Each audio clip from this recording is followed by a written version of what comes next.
Welcome to the Church Solutions Podcast, brought to you by JSL Solutions.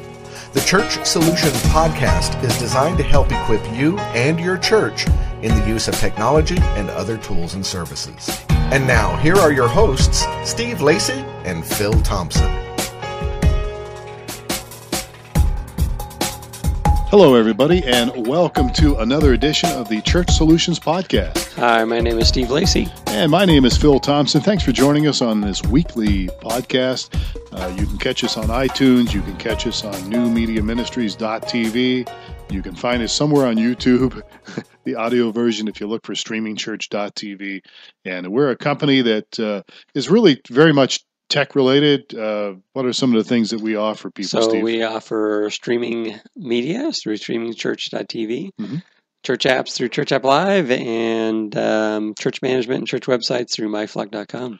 And we, as if you listen to this podcast, you probably get tired of hearing this, but if you're new, Steve and I have been involved in a lot of church stuff for a long, long time in leadership. I've been a pastor myself, actually still am kind of part-time executive pastor for a church locally here, and Steve's been involved in leadership board stuff. And so we will talk about tech-related things primarily, but we also talk about other issues and other things that are helpful, hopefully, to you as either a pastor, associate pastor, volunteer, Right. deacon, elder. And we cover a lot of things because we are very ministry oriented ourselves. So today we are going to talk about something that's not really tech related, although tech does fall into this a little bit. It falls under the umbrella. Yeah, a little bit. Yeah. And that is why your church should have an experience director. And I'm going to frame this a little bit differently because when I say experience director, some of you know exactly what I'm talking about. Some of you are like, well, I'm not sure. Some others are like, well, what? What is an experience director? What is all that? And so this is really something you really should consider. Keep an open mind as we talk about this, depending on what you do at your church. I mean, if you're listening to this podcast, you probably have some kind of responsibility some way, somehow. Right. So how would you characterize, if we were to put if you're writing a one sentence, what's the responsibility of an experience director at the church? In some way or some form, an experience director really should be responsible to ensure that the members, the visitors of your church have a really good, positive experience, when attending your church services and other events at your church. And so this is really important because I don't care how big your church is. You may have a really small church. You may have a really large church. There's a lot of pieces. I mean, my church is only about 100 pieces, 100 people usually on a weekend. And there's just lots of moving pieces. And if you can delegate or at least assign some of these tasks to somebody and then have somebody, and you can call it experience director, you can call it whatever you want.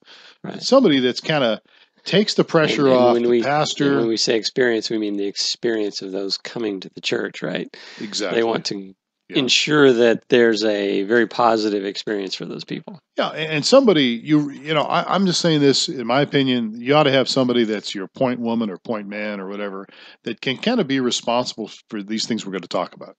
Okay. So at least to some degree. And you can add things to this, you can subtract. It just depends on your church. Yeah. Have you seen... I'm not sure what magazine it is, but one of the magazines I get at the very back, they have the, actually we know the guy that used to do the secret visitor kind of thing. Actually, they didn't do the secret visitor thing. Secret shopper kind of thing, but actually they would randomly pull a first-time attender for a particular church and interview them on what their experience was like. Right. And some of the things they would talk about was, well, nobody greeted me as I walked into the building, and I wasn't sure where to go, and then the people seemed really friendly, but the pastor's message was about something I'd never heard of, or they kind of walk through and they grade the church from the eyes of this first-time visitor on their experience. So this experience director would be, if somebody got a failing grade, that would really reflect poorly on the experience director. Well, and so when you attend your church and you do it, every weekend, and you're involved for a long time, there are little things that you don't catch, right? Little things you don't see. It's kind of like living in your house, and you're like, you walk by it 1,000 times and you forget that, your closet door is hanging open or something. Yeah. Right. Something You just needs never notice it. repair, something needs straightened up, and you get used to it. And so when you have newer people coming in, their set of eyes sees things that, you just have gotten used to and forgot about, whatever. It could be from a crooked picture hanging to something broken. Right. And I think this is very important, at least to some degree. So, shall we jump into it a little bit? So what are some of the things that this experienced director will be responsible for? So let's start at the very beginning. I honestly think that you should start from right to the parking lot. I mean, somebody, now again, maybe this isn't the experienced director's direct job, but he or she can delegate this. Yeah, they would be responsible, not necessarily to clean the parking lot, but to make sure that the parking lot is presentable. They may not be the ones doing the work, but yeah. So the parking lot, I mean, that's the first impression, people are going to have. I mean, at least one of the first impressions. Maybe from the road they're going to see the building. You could argue the building maybe is the first impression, but when they pull in the parking lot, what is it they see? Their real first impression. What's that? We know what their real first impression was. You lost me. You lost it. Is their website? Oh, it's their website. Yeah, you're right. Yeah, they're going to see their website before they see their building. Yeah, I guess I'm talking physical location. Right. Yes. But yeah, you're right. Website's very important. We've talked about that before, and we'll talk about it again. Yes, but this is more of the physical experience. That's kind of where I'm going with this. But you're right. There's a lot of things online. So, is the parking lot clear of debris? Is it ready for an event, for your services? Do you have somebody's got their broken down car parked out there for the last 3 weeks? And is signage adequate so people know where to park? Yeah. What to do if there's very limited spaces? Right. Yeah. Did something fall down? Did a handicap sign fall down? Well, somebody needs to pick it up and fix it. So one of the experienced director needs to really kind of have this big overall view, bird's eye view in some ways, and then also has to be able to be detailed, has to be able to zoom in. And so doing their job, they may go out to the parking lot and say, I'm going to pretend like I'm a new visitor and just kind of keep their eyes open really and identify things. All right. And that again, this experienced director or whatever you want to call the person can delegate this to people. Another key thing is identifying where do I go when I get out of my car. I have found that we both found that out when we've gone to visit. Yeah. Churches. Well, we're typically looking for an office. Yeah. But sometimes you're like, if there's not a crowd of people already walking in some certain direction, you don't have a clue where the worship center is or where my kids need to be or signage. I find this a challenge for, even for facilities that have multiple, like out here in Arizona, there's kind of like multiple buildings. Yeah, the larger churches will have multiple buildings. They'll have their teen center, their activity center, their worship center, small chapel, big chapel, those kind of things. And boy, if you've never been there or whatever, and you're going to a funeral, and the funeral's not in the large chapel, it's a small chapel. So I know those are events outside maybe Sunday, but still, that's all part of this deal. There needs to be good signage. Right, it's got to be good signage. So, that the parking lot, that's the very first thing that needs to, how's it look? Is there signage? Is it organized, that kind of thing. And then honestly, if you've got a facility and you this is some real basic stuff here, but are the doors opened for people? I mean, if you've got a facility where people can come in multiple entrances and exits, I mean, are they open? Are they unlocked? There's 8 doors up front that all 8 of them are open, right? That's real common sense, but you'd be surprised, your first time you walk up to a building and you're going to walk in the door and you can't get in. I went to a gas station the other day and they had 2, it was like one of these convenience stores. I think it was called a Giant is whatever. There's a few of them out here in Arizona. And, I got gas and I went in to get something to drink. And the door's locked, and then I look and there's a little sign that says, please use the other door. Well, okay, I fixed the door or something, but I had to walk around. It's a convenience store, but again, not very convenient. Crazy. But anyhow, here's something that a lot of people don't think about as we go down this list of an experienced director: climate control. And I'm not talking about global warming, although sometimes that happens in a church. Thermostats sometimes are just really neglected a lot. And I'm telling you right now, if you're speaking, I happen to speak occasionally at my church, and if the facility is warm, if the gathering place, if the worship center, the sanctuary, whatever you want to call it, if it's not, the thermostat's not set right, and it's too warm, I know we're spoiled as Americans, but people just get weird. I mean, they just start to doze off. They get antsy. They begin to lose focus.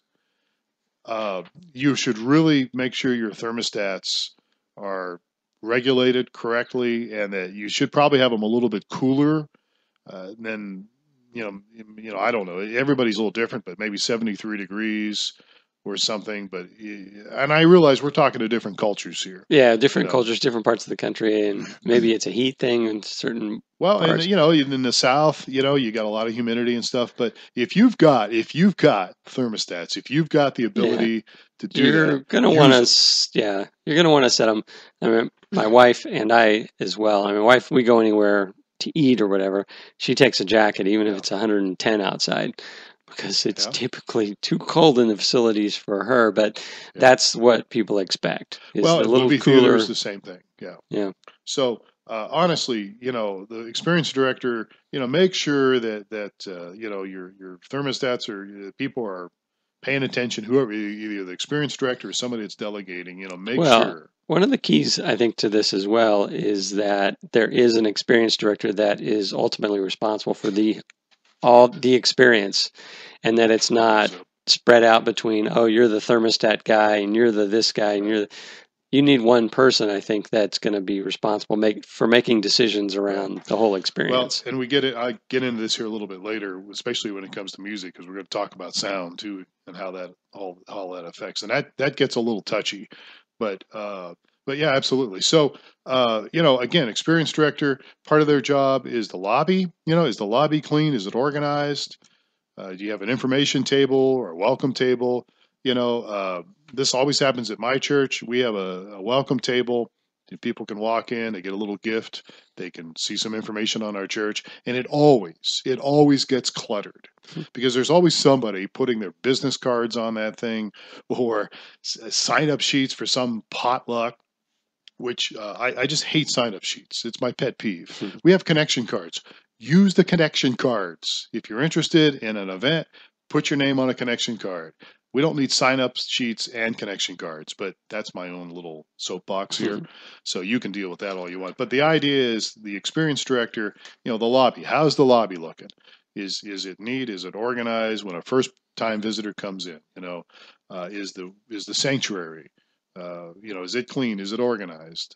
If you have a sanctuary where you don't have pews, but you have portable seating, so to speak, where you can put chairs out and take them in, are the right amount of chairs out, and are they organized where they don't look like a sloppy, like my son's room? You know what I mean? Does it look organized and neat? And then other things that, some churches actually have candles. Some churches have communion stations and tables, are all those little details. This is where the experience director has to have, as I said earlier, the big picture view, but also has to be able to zoom in and drill in for some of the details. Right. Okay, so what's next on our list? So let's get into a touchy area. Audio and visual stuff, music, sound, and all that stuff. So this is a very touchy area because you have your music director or your choir director or your band person. You have the people running sound, okay? And it's always a challenge anyhow running audio. It's just, I've been doing it for years. You know a little bit about it too, because you've been in church life. An experienced director needs to have the authority to say, this doesn't sound good. There needs to be some changes. Right. And I think that it harkens back to a story. I have a friend that was a umpire for baseball. And he was reinforcing, he said, everyone's there to watch the game and the players, and, but he said the ultimate authority on the court, actually it was not baseball, it was basketball. Yeah, the ultimate authority on the court is him. He can send everybody home. So he's a referee. He's a ref, Okay. not umpire, a ref Okay. of basketball. And he was just kind of pointing out, and I was kind of thinking about it. It's like, yeah, he is the ultimate authority. He can eject people Right. out of the game. He can, throw technicals. He can call the game. He can say, we're done.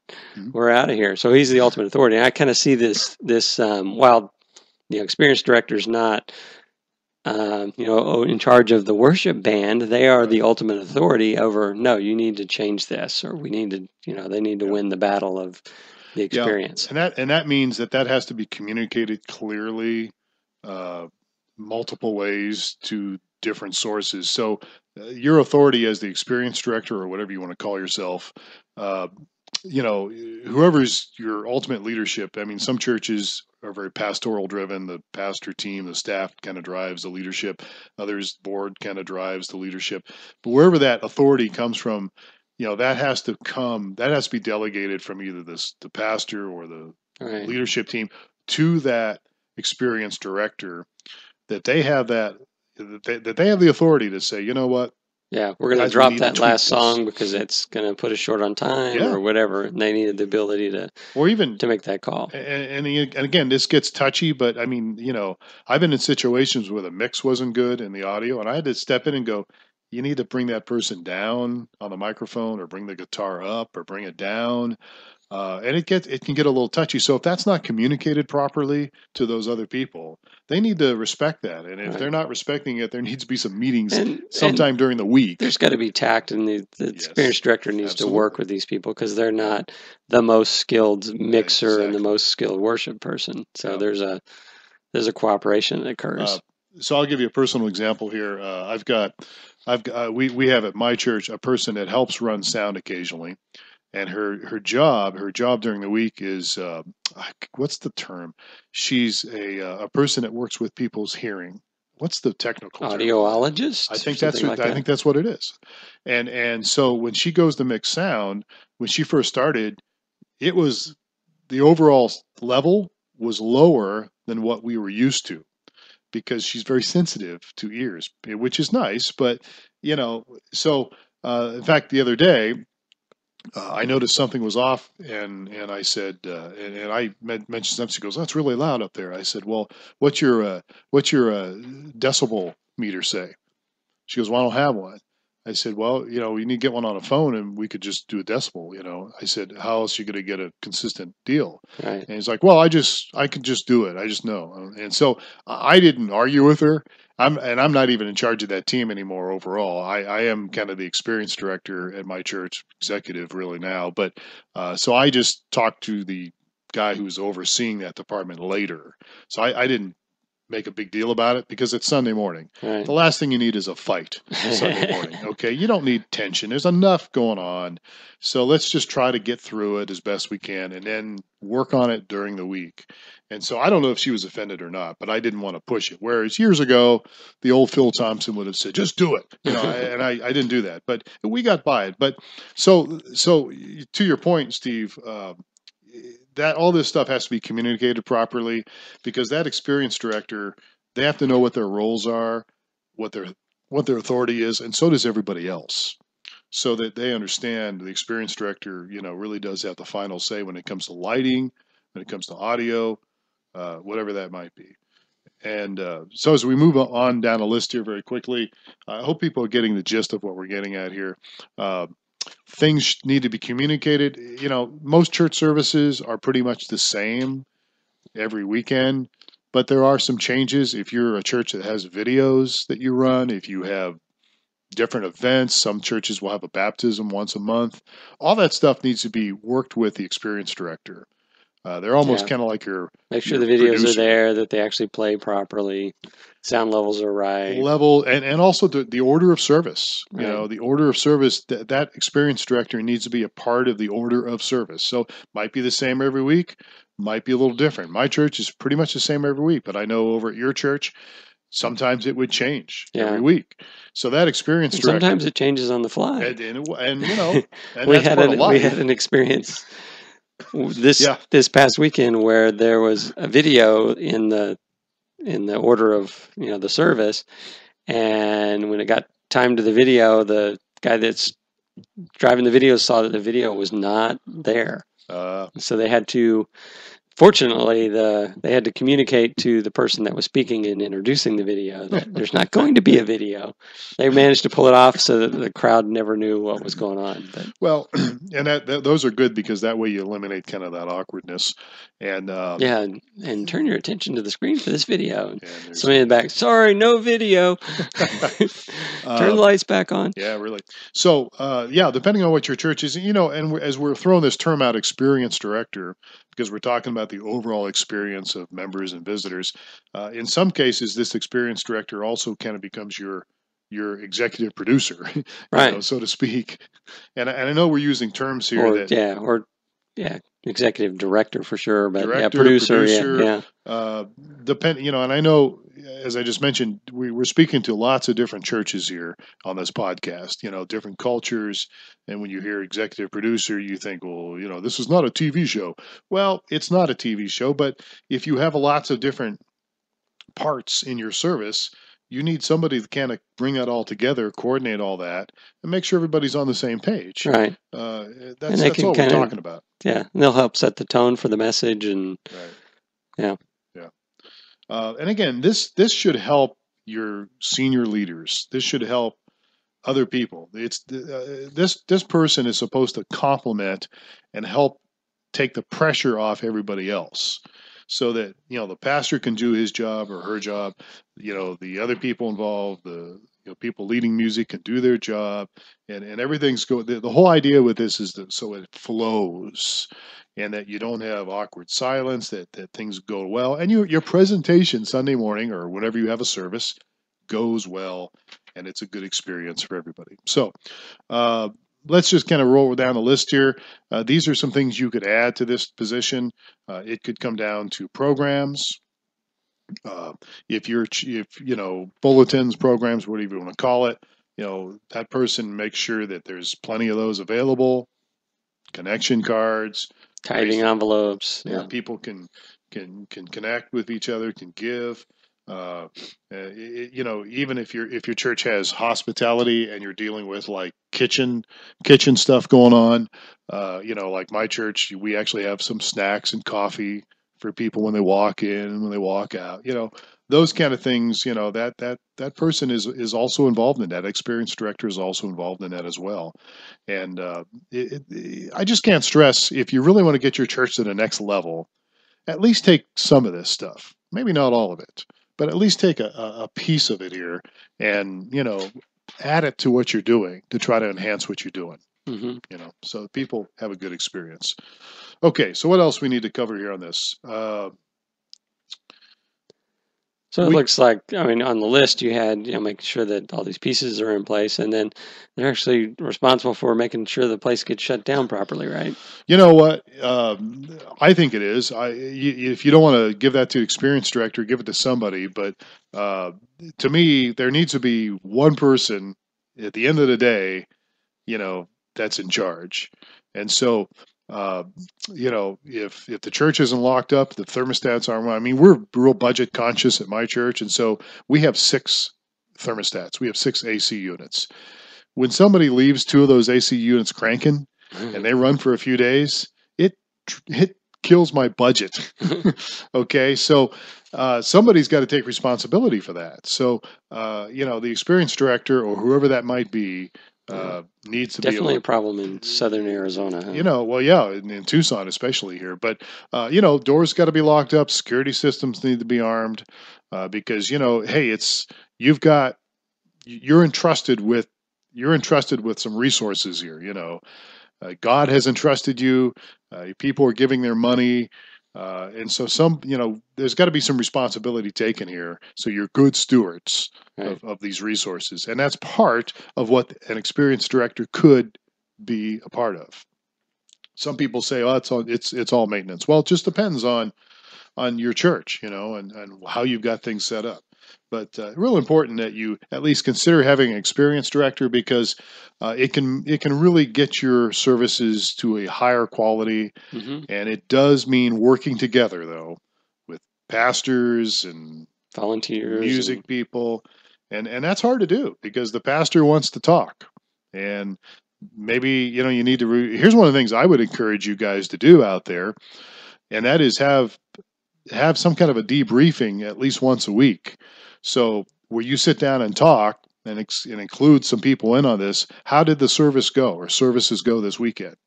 Well, we started late, or, we went long, or, something didn't fit well.